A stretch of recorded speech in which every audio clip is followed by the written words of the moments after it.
Thank you Yes, for welcome, having me. David. I know you're the founder of Nous, Sommes, futur, right? We are the future. Um, Absolutely.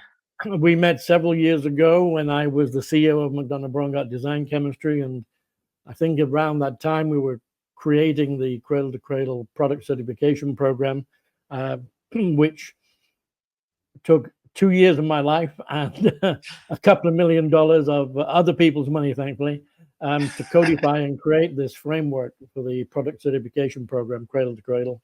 Um, with the intention of it being a comprehensive product inventory assessment and optimization program that could win widespread support. And you were involved very early from that in that work, and today you're working with companies right towards regeneration. Absolutely. Yeah. My company today has really three focuses, and we're going to talk about one of them. But the three focuses of the Sommes futur is really about regenerating products and services using the Cradle to Cradle design framework. And I always try to go all the way to certification, but a lot of companies I work with don't always have the means to go all the way to certification. So it's sometimes really about the philosophy, the mindset that that helps them understand how they can redesign and rethink the way they design things. And maybe we'll get to talk about the other topics because they're closely related to true circularity and what we want to talk about today. The second one is really about the biosphere and regenerating grasslands, and that's something that I'm doing with the Land to Market program that was created by the Saver Institute. And it's something that really, when I discovered Cradle to Cradle back in 2010, very early on, I realized the importance of soil regeneration. And it took me years to actually find people that were being very serious about it. And in 2015, I met with the Saver Institute for the first time. And it took some years before we actually got to work together. But over time, inevitably, we came to work together because I guess I'm based in France. For those who don't know me, nous sommes futur is a French company, and I was probably one of the only ones in France that was interested in their work. So that's why I'm helping them develop the Land to Market program in France and Europe.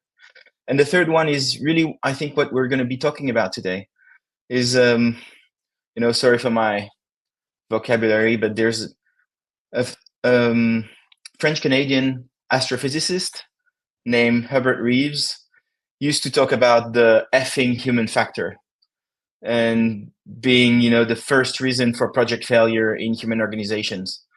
And I want to move that from that,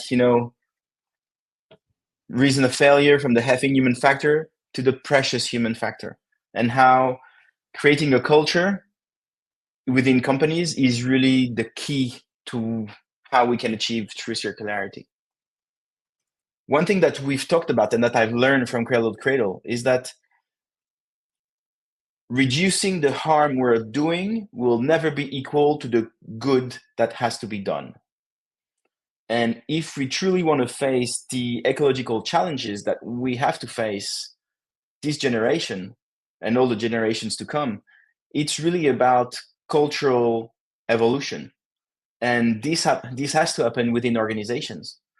And to really start understanding that, and that's another thing that I'm also trying to explain to this company when we talk about circular economy, really trying to explain to them, linear economy does not exist. We are only, because these are the flows of nature. You cannot stop, nature circulating.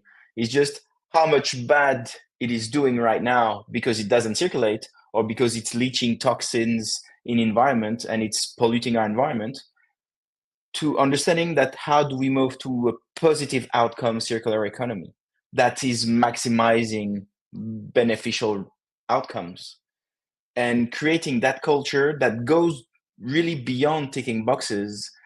And for me, I feel it's, we don't always talk about this, but it's really something that has a spiritual dimension to it because it's really about your relationship to life. Really, how do you feel about the life you're living on this planet? How thankful can you be for that life? And how much care do you want to have for the nature that's giving you life? And moving away from just ticking the boxes really requires, in-depth questioning about oneself and one's organization and one's values, and how do you choose to manifest those values within the product and services that you sell, with the management that you're having, and the work organization that you have.